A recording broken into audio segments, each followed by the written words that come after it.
If you like to laugh, and who doesn't, then you've come to the right place. Welcome to My Funny House with the Powell brothers. Frank Powell is a real estate broker who was born and raised in San Diego, along with Frank's brother Mark, a real estate broker who also lives in San Diego.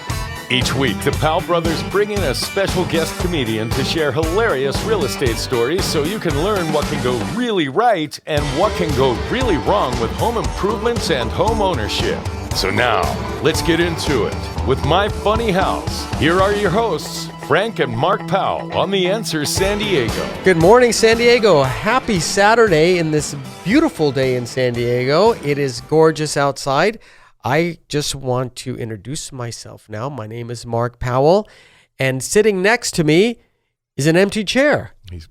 Frank Powell is on vacation. We actually allowed him to go on vacation with his family. So it's My Funny House with the Powell brother. There you go. It's all about Mark. Singular. Exactly. Singular. So I am going to introduce our co-host today, the fabulous, the comedian extraordinaire, Maria Herman. Well, thank you. You're welcome. Yay. You got you. cheers. Small children, they love me. That's right. It's always small Thanks, kids. Todd. And it is, and now to go back to the studio, to your right is your other amazing comedian extraordinaire, man about town, the one and only Tony Calabrese. Tony. Hey, how you doing? Everything's good. Yeah, I love that music. It's good music. That's your family's theme song, isn't it? It actually is. Yeah. I used to play that, and my Rottweiler would howl all the time when I played that song. Well, you know, what are you going to do? Exactly. Yeah, it's a good dog. Hey, today we are going to be talking about something that everybody who owns a house wants to know, is how to price your home for sale, or how to value your home. What is the valuation of your property? And how do you determine that? Well, there are several ways to do it. And one of the first things that people do is they go on public online search sites. And there's several of them. We know that probably one of the most famous ones is Zillow. Right. And Zillow will give you something called a Zestimate. It sounds like a mint. I know, Zestimate. Sounds like a mouthwash, you know? I feel Zestimate fresh, you know? Is that your Zestimation? Okay. Exactly. So what you can do is on these online search tools, all you have to do is just take your address or the address of any property. Let's say you wanted to know how much somebody's house was worth in another city, another state. You put the address in Google, and typically it'll show up on a lot of these public online search tools, and you can see what they think your house is worth, and it's based upon an algorithm, and that algorithm will determine what properties have sold in the area, plus or minus. It's normally 15% of the gross living area or square footage within a certain period of time, and the estimate is normally the mean, the number in the middle, because if you look farther down on these sites, you're going to get a value range. And I'll give you an idea of how homes can differ in price that are on the same street. So there's a street in La Jolla. You guys familiar with La Jolla? Oh, yeah. Calle de Oro, Street of Gold, or El Paseo Grande. Let's just use El Paseo Grande. El Paseo Grande, the big street. On one side of the street, they're on the ocean. They're actually on La Jolla shores, okay? And then on the other side of the street, they're not. And they could even most of them have a view because they're a little bit elevated.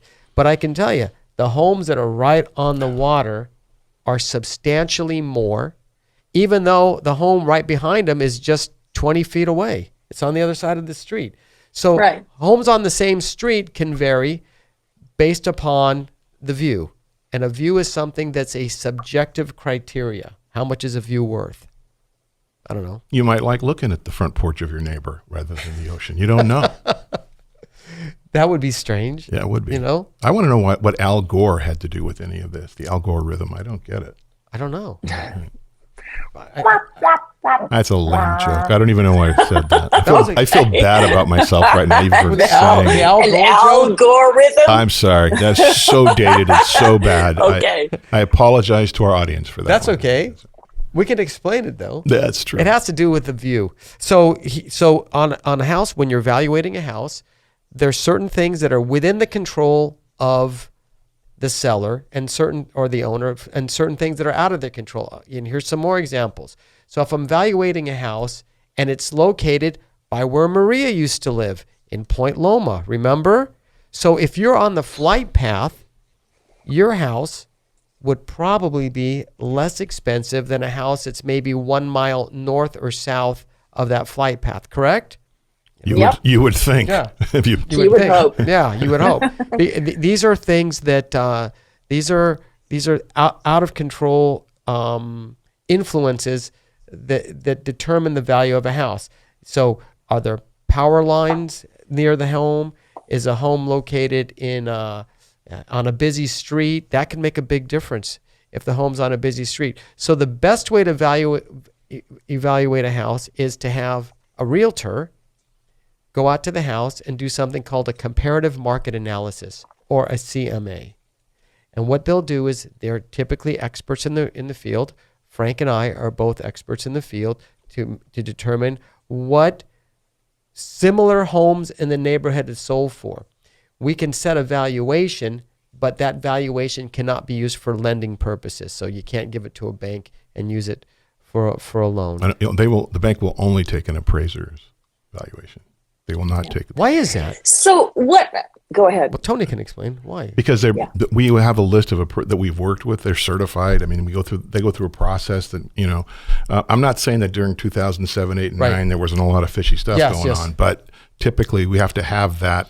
For our lending, we have to have some kind of base that we can loan from, and we trust the appraisers based on all their training and expertise. Before Maria chimes in, just to let everybody know out there, our audience, is that Tony Calabrese used to work for a bank, Right. And he has a lot of experience in properties, in homes, and in loans. Right. Correct? Oh, yeah. You lend out money. A lot we did. Yes.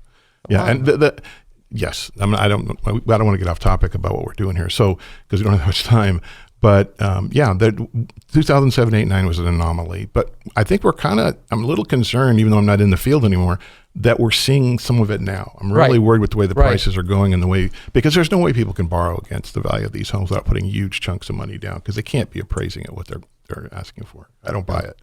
Well, they are appraising really high in San Diego, because San Diego, the homes appreciated more than anywhere else in the country, other than Phoenix. I guess what I'm saying is that if the appraisal comes in low, you've got to come up with cash on some of these prices. Correct. So the bank's only going to loan on the appraisal. They're not going to go. That's right. With the asking prices.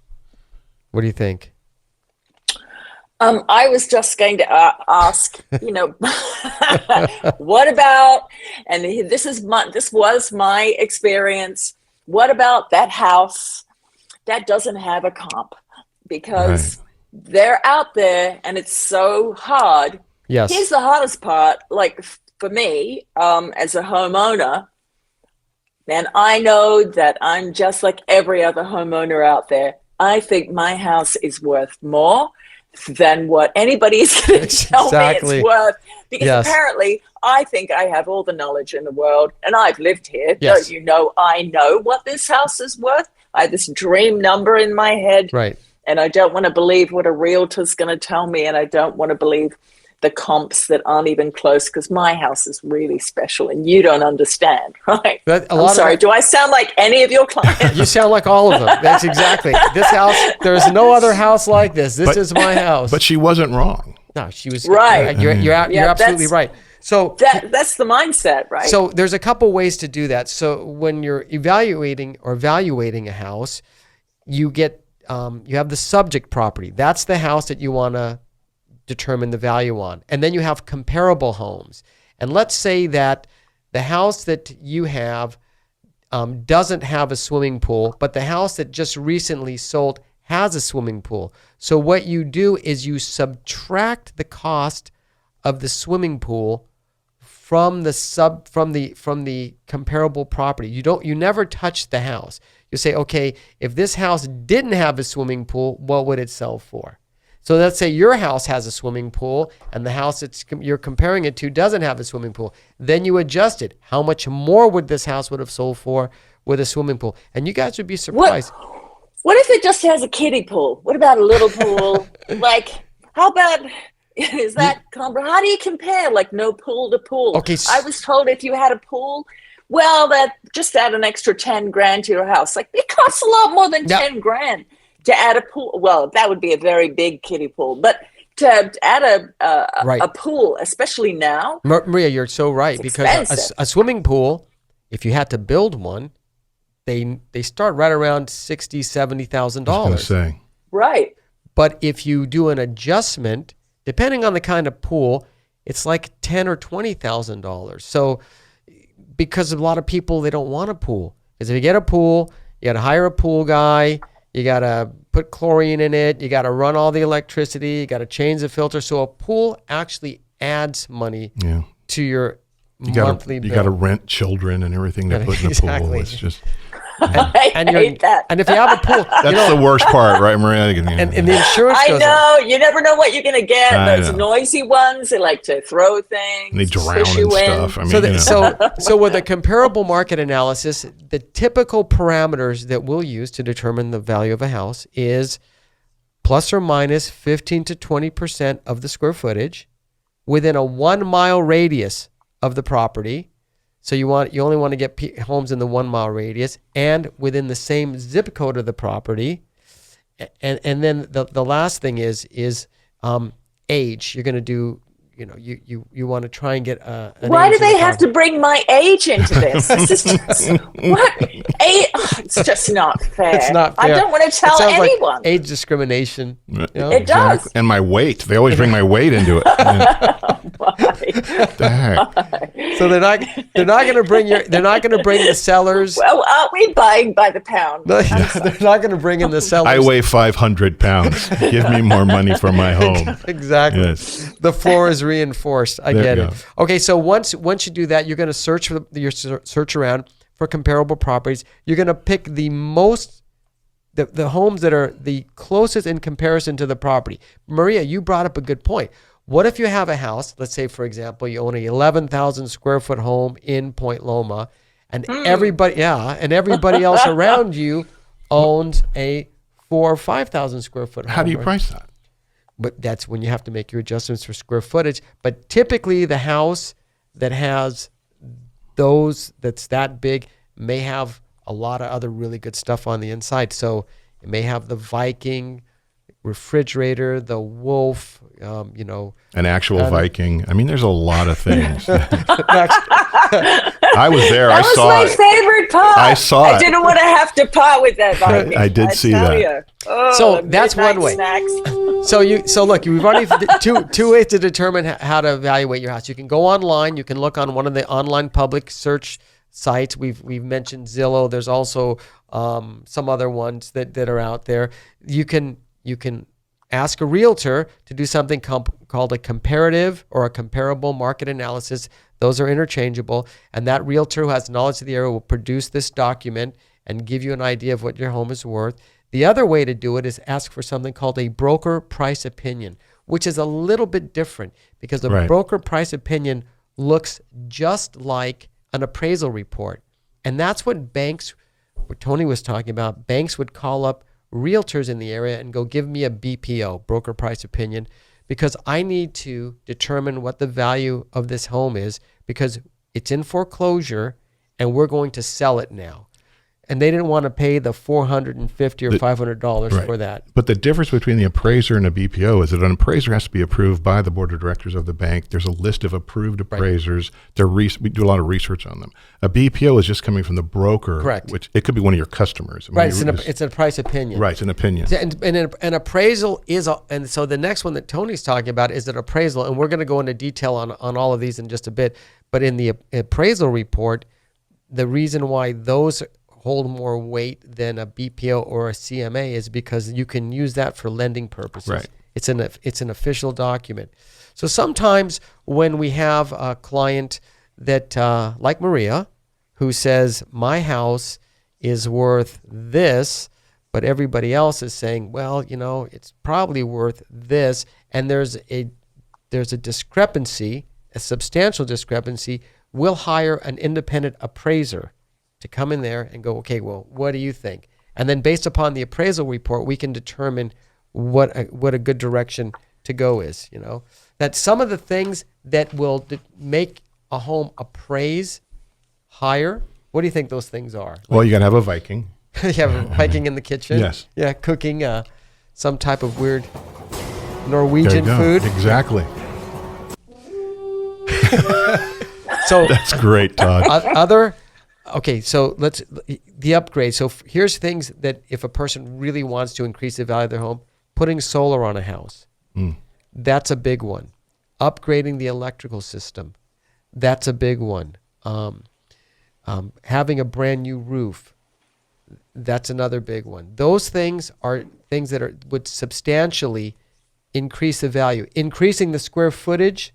But here's the one thing that is really increasing the valuation of properties is adding a granny flat. So that's Really? Oh yeah, a lot. Not a flat granny, a granny flat. There's a difference. Huge difference. Poor flat granny. That's funny. I think that's a country western song. It Flat is. Granny. Yeah. I have no idea. So what people are doing now, in order to maximize the sale of their home, is if you place a granny flat in the backyard, you essentially just turned your single family residence into a 2-on-1 or dual family residence. So now you can rent the granny flat and you can rent the house. So now you have two sources of income on this one property that only had one house on it. Aren't some city and some municipalities giving some kind of credits or something for if you do that because there's Yes. such a housing crisis? Yes. So some cities allow you to include more than one granny flat. So the first granny flat is for you. The second granny flat that you put on the property, if you create that for affordable housing or low income housing, they'll allow you to build those on there, and then you're still getting rent. You're just not getting the maximum rent. You're getting a little bit of rent. And now there's two laws that recently passed. They were signed by governor. The governor signed Senate Bill 9 and 10, which will allow a person to build up to 4 units, even up to 8 units in your backyard. So you can take a single family neighborhood now, and a lot of people are upset about this, but and you can have your house and then have 4 apartments in the back. How big are these apartments? They're very small, Maria. They're those gophers you have in the front yard? They're bigger than that. Wait, are you telling me that they could actually that could be a granny flat right now? I could call it the granny gopher flat. There you go. Flat granny flat. So, and with a granny Well, flat, with us pulling out of the drive all the time, they could be flat gophers very soon. that's so funny. With the granny flat, you can build them up to 1,200 square feet. That's a house. That's not bad. So that's another house. So a lot of real estate investors, what they're doing, you'll see them on TV and stuff. They're saying, "I'll buy your house cash. We won't need anybody to deal with." What they're actually looking for is they're looking for small homes on large properties that they can put a granny flat on. That's what they're looking for. And so if they want to do that will increase the value. So then when you're doing your comparative market analysis, now you have to adjust for that additional granny flat. Bottom line is Do you they got to have call. to be grannies that you put in there, or No, can they be no. granddads as well? They can be grandads. granddads. But typically, since women live longer than men, it's normally grannies, And they do live longer. So I need one now. Is there an age? Oh God, we got to warn your husband. He can't hear. And sleep with one eye open. Okay, there's some pros and He cons. does. There's some pros and cons of getting an appraiser. So here's the pros. Okay, you get an appraiser. If your home appraises for a lot of money and you want to sell it, that's a good thing, because then you can tell the people that are buying, I have a certified appraisal report. Here's the value. So it makes it very difficult for someone to come in and lowball your house. However, if the appraiser comes in low, You can't hide it. So you have to disclose this report to your clients and potential buyers and say, look, we did an appraisal report and here it is, but we still want more money. And you could get more money because an appraisal is an opinion of value and they're good for about 6 months. Because the way the real estate market goes, it changes that rapidly. And in San Diego, it monthly. Monthly. It may even be good for like 2 or 3 months. So that's the pros and cons of and banks appraisal. may ask during the process of your loan. Yeah. They may want another appraisal. Right. Yeah. They want a second opinion. Oh yeah. I know a lot of jokes about second opinions. So you can get. Don't some banks have their own appraisers? Yes. We did. Yeah. They do. Yeah. We had 3 different that were Absolutely. ours. So the way to evaluate a house is you can do a CMA with a realtor, a broker price opinion with a realtor. You can hire an appraisal and get a full appraisal report, or you can just kind of wing it and just go online and get an idea. But the best thing to do is to call the Powell brothers. That's right, the and Powell have brothers. them deal with. And if you want to hear some good comedy, you can reach Maria Herman. How do you do that? You can also commiserate with me and all the mistakes I made on selling my house. That my greatest just little piece, my little tidbit is that I would say to anyone selling a house, trust your realtor. Really trust your realtor. And find me at Comedy Heights, best show in town for 10 years. That's a long time. And Tony Calabrese. TonyCalabrese.com, all social media. I'm there. TonyCalabrese.com, social media, and get a hold of the Powell brothers. You can call us at 858-922-7725, or you can hit us up online at powellbrothersrealty.com or myfunnyhouse.com. Thanks for watching and see you next week. Goodbye, San Diego. Take care. Thanks so much for joining us today for My Funny House with the Powell brothers, right here on The Answer San Diego. Join us next week as the Powell brothers bring you more funny stories of what can go really right and what can go really wrong with home improvements and home ownership, and bring the laughs to you with yet another hilarious guest comedian.